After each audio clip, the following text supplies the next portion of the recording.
Je vous propose tout de suite d'aller découvrir un site internet. Et oui, ça bouge aussi du côté du web en alimentation en Aquitaine. On prend la direction de la ferme de Tauzier. On connaît les sites de vente privée de vêtements, de voyages ou de produits de marque. Voici la version aquitaine et gastronomique. Des produits alimentaires de qualité vendus directement par des producteurs locaux, mais pour des durées limitées. Nous, l'idée est de dire, on va faire une vente pendant 4-5 jours de produits d'exception sur une durée déterminée. Les gens vont précommander leurs produits, on va passer la commande au distributeur et livrer directement le produit en circuit court au consommateur final. Le site s'appelle la ferme de Tauzier, pas juste un nom marketing, une vraie ferme landaise avec un feu de cheminée, de la boue et des poulets. Alors là, on est sur 14 hectares, on est au cœur de la Haute-Hollande. On a un aérial qui a une belle tradition historique, ça fait plus de 500 ans qu'il existe. On le trouve dans des écrits de Xavier Arnaudin, qui est le poète landais du 19e siècle. Donc on a un lieu chargé d'histoire. Ce lieu-là, nous, on l'a remis au goût du jour en mettant en production de la volaille.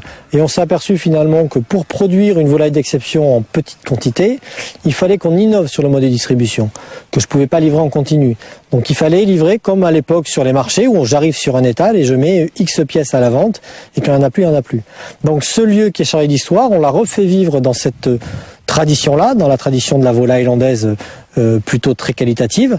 Et au fur et à mesure, se sont grésés autour de ce lieu-là différents producteurs qui nous ont rejoints. On retrouve donc autant des races disparues de volailles comme la poule noire des Landes que du pâté de cerf, de l'anguille fumée ou du porc de Bigorre. Et un grand chef veille à la qualité des produits admis sur le site. J'ai 20 ans d'agroalimentaire dans des grandes maisons landaises et on a décidé avec mon épouse en 2009 de créer une petite conserverie pour pouvoir travailler les produits du sud-ouest et les faire le plus authentiquement possible. Donc on travaille sur 4 principes importants. On fait 100% à base de produits frais, le plus local possible en termes d'approvisionnement.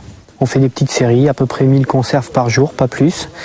Et on distribue le plus localement possible et le plus directement possible. Et Vincent Silègue me dit, j'ai rentré un producteur, il fait des cèpes en conserve. Je lui dis, écoute, je sais pas, je demande à voir. D'habitude, on a dégusté beaucoup de ces produits et c'est toujours infect. Quel est l'intérêt d'acheter des cèpes s'ils sont dégueulasses? Faisons des cèpes frais, quand il n'y en a plus, il n'y en a plus.